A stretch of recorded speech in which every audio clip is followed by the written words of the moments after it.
श्री कृष्ण गोविंद हरे मुरारी, हे नाथ नारायण वासुदेवा। जय श्री कृष्णा।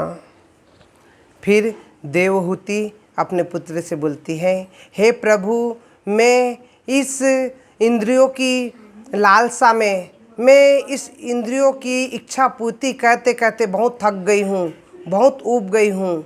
मुझे इस घोर अंधकार रूपी जीवन से मुक्ति कैसे मिलेगी? और मैं करते करते अपनेपन के कारण ये मेरा, ये इसका, ये मेरा, उसमें भी मैं बहुत फंसी हूँ। मुझे कैसे उद्धार मिलेगा प्रभु? इस प्रकार ऋषि बोलते हैं, माता, इस संसार में मन ही मुक्ति देने वाला होता है और मन से ही अमुक्ति मिलती है। इस संसार में फंसा रहता है। यदि आप इस मन को इस भगवान में अर्पण कर दोगी, भगवान की भक्ति में अर्पण कर दोगी, तो आपको मुक्ति मिल जाएगी।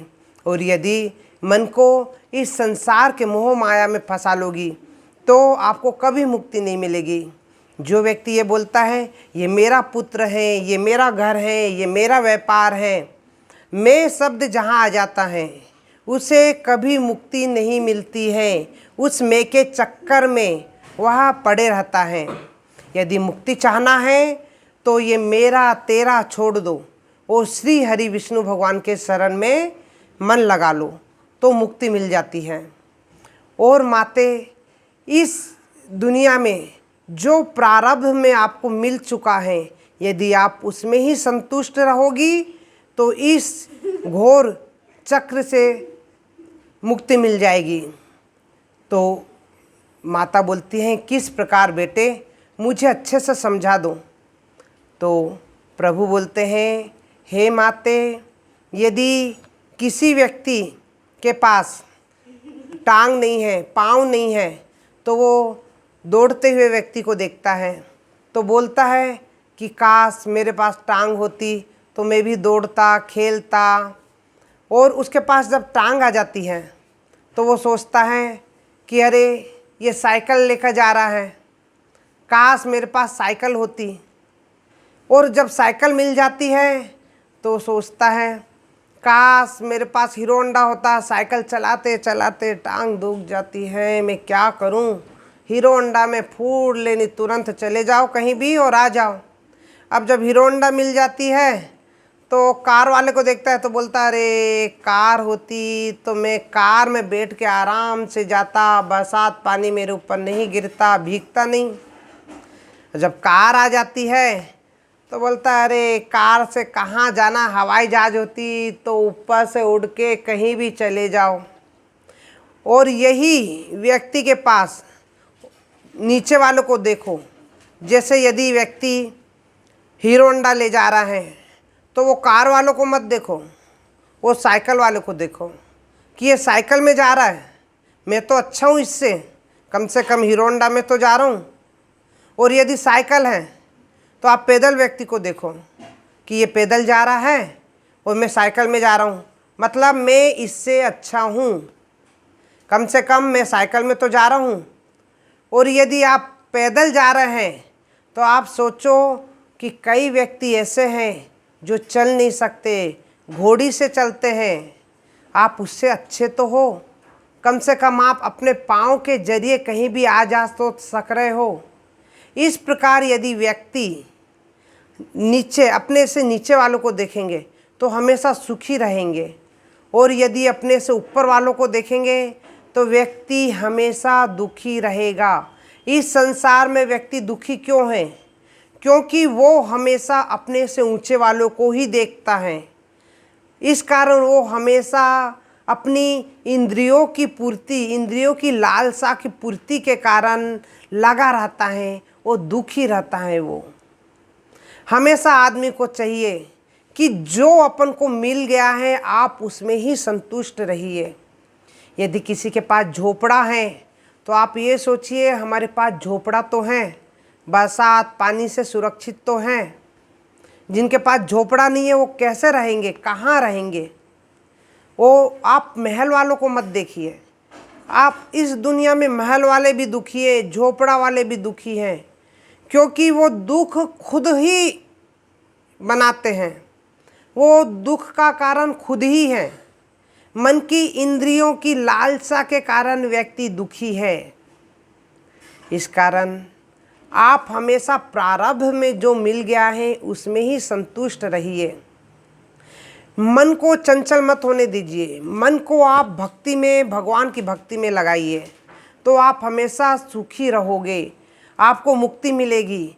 भगवान के भजन में लगाइए, भगवान के सत्संग में लगाइए, भगवान की पुस्तक पढ़िए, भगवान के प्रवचन सुनिए, तो हमेशा मन चंचल नहीं रहेगा, स्थिर रहेगा। भगवान की भक्ति में डूबे रहेगा तो मन को चंचल होने का समय नहीं मिलेगा। यदि मन भटकता है तो व्यक्ति का शरीर भी भटकता है, मन तन सब भटक जाता है। इस कारण मन को भटकने मत दो। मन बिना लगाम का घोड़ा है। यदि इसकी लगाम नहीं लगाई जाएगी मन की, तो वह किसी भी दिशा में आपको मोड़ लेगा, कोई भी दुष्कर्म काम करवा लेगा। जिस प्रकार घोड़े की लगाम जरूरी है, उसी प्रकार मन की लगाम भी आप अपने हाथ में रखिए। कहाँ ले जाना है इसे आप सोचिए, मन को मत सोचने दीजिए।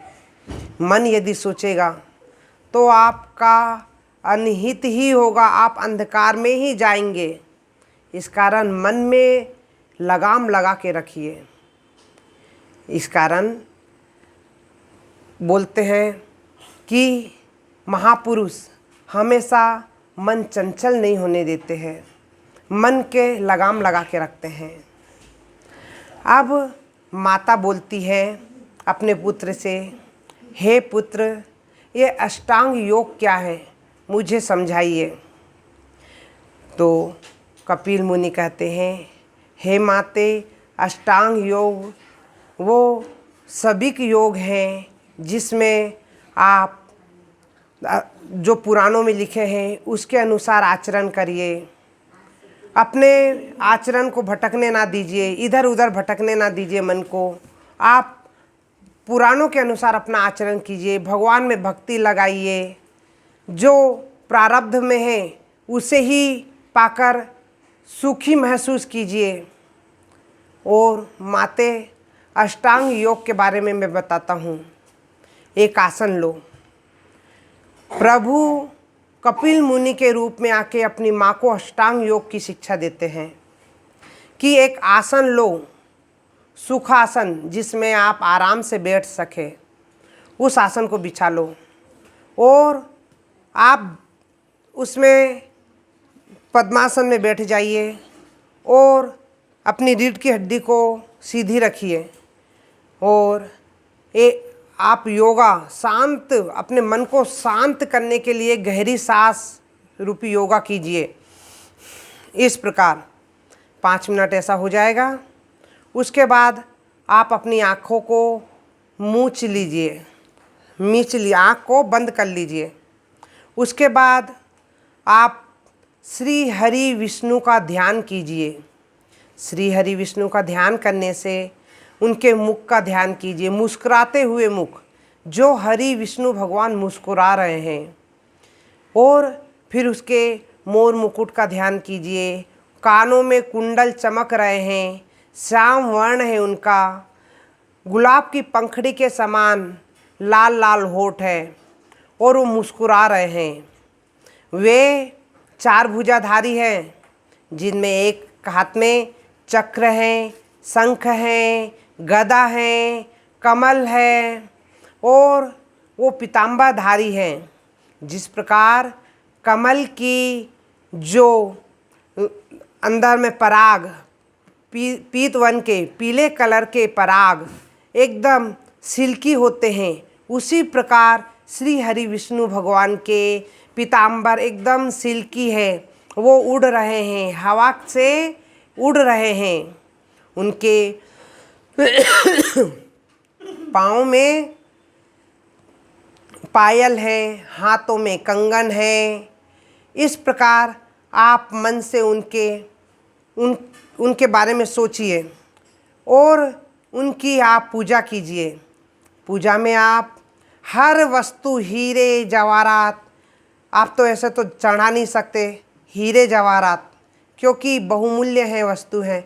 आप ध्यान योग के द्वारा प्रभु की पूजा कर सकते हैं। इसमें आप ऊंची से ऊंची वस्तुएं, महंगी से महंगी वस्तुएं ध्यान के द्वारा प्रभु को अर्पण कर सकते हैं। क्योंकि बाज़ार में फूल हर चीज़ महंगे रहते हैं, आप उसे खरीद नहीं सकते। तो ध्यान करने में पैसा खर्च नहीं होता है। आप ध्यान के द्वारा भगवान को कुछ भी अर्पित कर सकते हैं। सोना चांदी हीरे मोती, आप सोना खरीदने जाओगे तो बहुत महंगा है, हीरा तो मिलेगा ही नहीं। आप ध्यान के द्वारा वो सब भगवान को अर्पित कर सकते हैं। इस प्रकार प्रभु बोलते हैं अपनी माँ को, हे माता, आप अष्टांग योग के द्वारा, अपने ध्यान योग के द्वारा प्रभु की पूजा कीजिए, प्रभु का स्मरण कीजिए। इस प्रकार से ध्यान जब भगवान में केंद्रित हो जाता है तो मन स्थायी हो जाता है, चंचल नहीं हो पाता है। मेन कारण प्रभु का दुख, प्रभु बोलते हैं दुख का मेन कारण मन ही है। मन यदि आप उसे छोड़ दोगे बिना लगाम के तो किधर भी जाएगा और आपको दुखी ही करेगा। मन को स्थिर होने दो, लगाम आने दो, तो व्यक्ति हमेशा सुखी ही रहेगा। इस कारण आप हमेशा भगवान की भक्ति